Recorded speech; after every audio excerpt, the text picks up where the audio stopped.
Engkaulah perisaiku saat badai hidup menerpaku. Janjimu di dalamku, pulihkan jiwaku.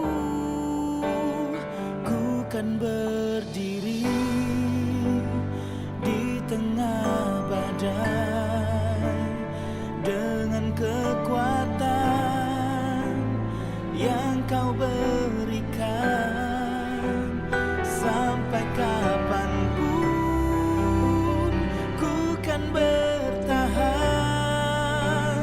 karena Yesus selalu menopang hidupku. Shalom Bapak Ibu yang dikasihi oleh Tuhan. Senang sekali kita bisa bertemu kembali walaupun masih dalam ibadah khotbah daring pada pagi hari ini. Mari sebelum kita membaca dan merenungkan kebenaran firman Tuhan pada pagi hari ini, kita masuk di dalam doa terlebih dahulu. Mari kita berdoa. Bapa di dalam surga, terima kasih buat pagi hari yang Tuhan sudah berikan buat kami, untuk kami boleh bersama-sama merenungkan kebenaran firman Tuhan. Pimpin kami semuanya dan bukakan kebenaran firman Tuhan kepada kami semuanya.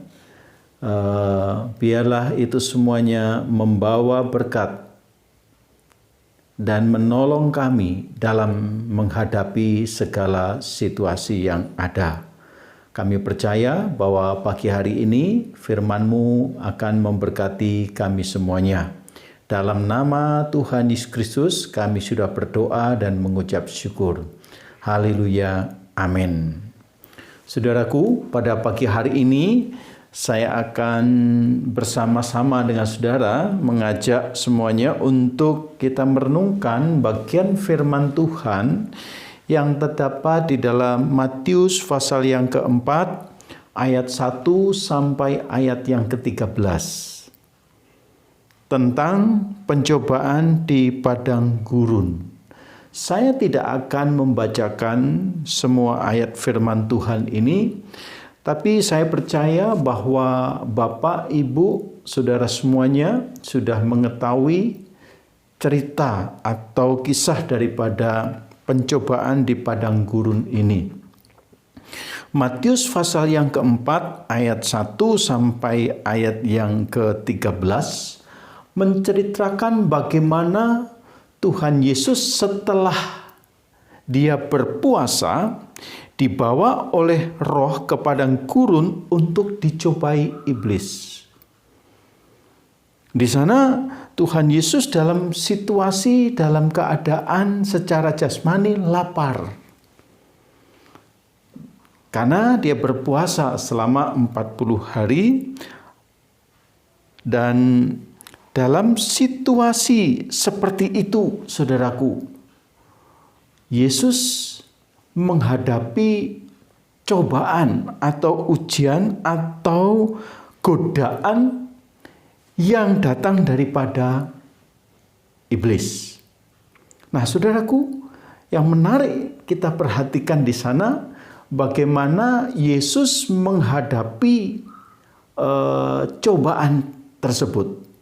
Apa yang disampaikan Yesus perlu kita teladani dan perlu kita belajar bersama-sama dari kehidupan Yesus pada waktu itu.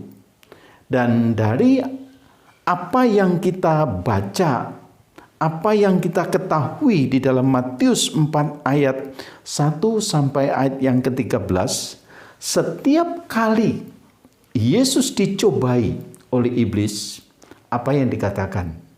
Dia senantiasa mengatakan ada tertulis.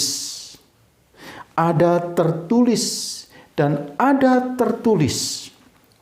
Saudaraku, secara manusia, Yesus tidak sanggup menghadapi ujian tersebut. Tetapi dia senantiasa ingat apa yang dia dapatkan ketika dia masih kanak-kanak sampai remaja, yaitu firman Allah. Firman Allah yang dia pelajari bukan hanya berada dalam pikiran saja. Firman Tuhan yang dia pelajari bukan hanya sekedar masuk dalam pengetahuan saja, tetapi hidup di dalam kehidupan Yesus.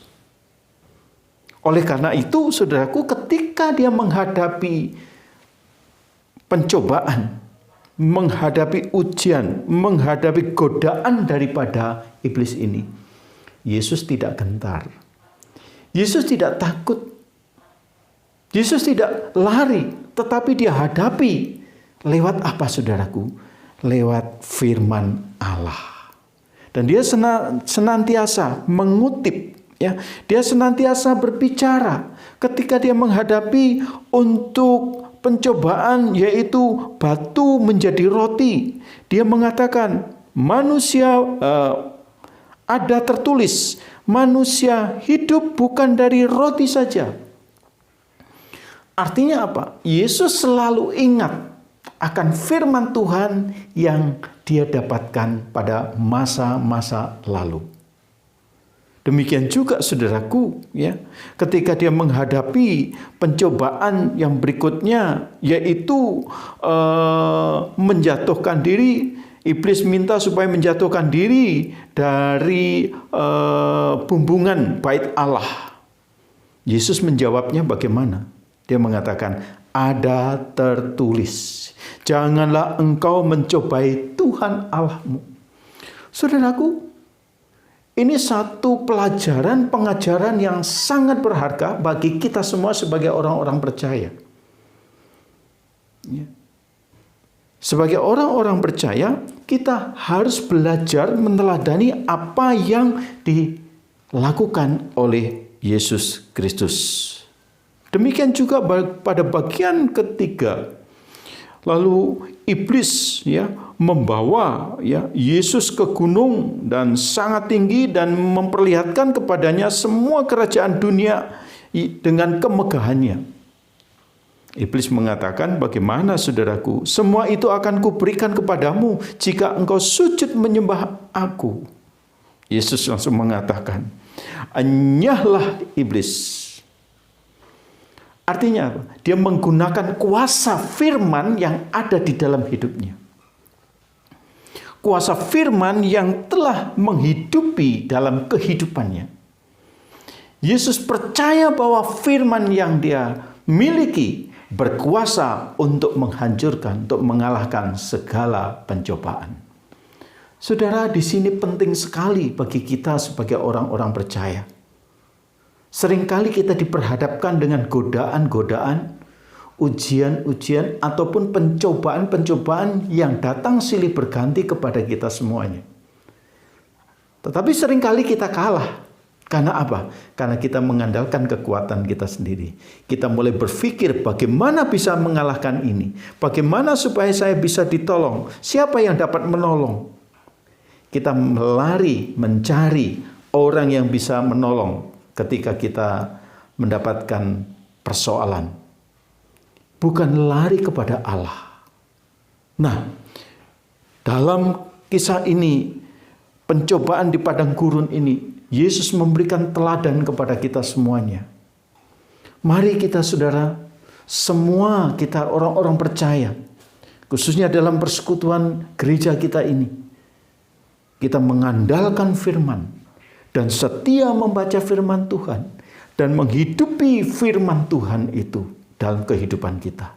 Ketika kita membaca, merenungkan kebenaran firman Tuhan, dan firman Tuhan itu melekat kepada kita ketika ada pencobaan, ketika ada godaan, ketika ada serangan-serangan yang melawan kita, kita akan selalu ingat dan kita selalu bisa mengalahkannya. Karena apa? Karena ada firman di dalam kehidupan kita. Begitu dahsyatnya firman Tuhan yang kita miliki. Begitu dahsyatnya firman Tuhan berkuasa atas hidup kita. Mari kita, saudaraku, sebagai orang-orang percaya, jangan hanya sekedar kita membaca firman Tuhan, lalu tidak mengingat, lalu tidak merenungkan, lalu kita hanya sekedar membaca saja. Tetapi mari kita menghidupi firman itu. Yesus menghidupi firman tersebut, sehingga firman itu berkuasa atas hidupnya dan atas apa yang pada saat ini ada di luar sana. Saudara, mari pada saat ini kita belajar untuk menghidupi firman Tuhan. Masa-masa pandemi ini kita tidak bergereja, kita ada di rumah. Tetapi bila firman itu terus berbicara kepada kita, setiap hari kita merenungkan kebenaran firman Tuhan, kita hidupi, kita lakukan, dan kita mendapatkan kuasa dari dalamnya. Kuasa firman bisa menghancurkan kuasa iblis. Kuasa firman bisa mematikan kuasa iblis. Dan kuasa firman bisa menghidupkan sesuatu yang mati, roh yang mati, oleh karena kuasa firman Tuhan. Mari kita belajar bersama-sama untuk kita terus menggali kebenaran firman Tuhan dengan benar. Dan jangan pernah berhenti merenungkan kebenaran firman Tuhan. Mari saudaraku yang dikasihi oleh Tuhan, kita terus bertekun, kita terus menggali firman Tuhan ini dengan kerendahan hati.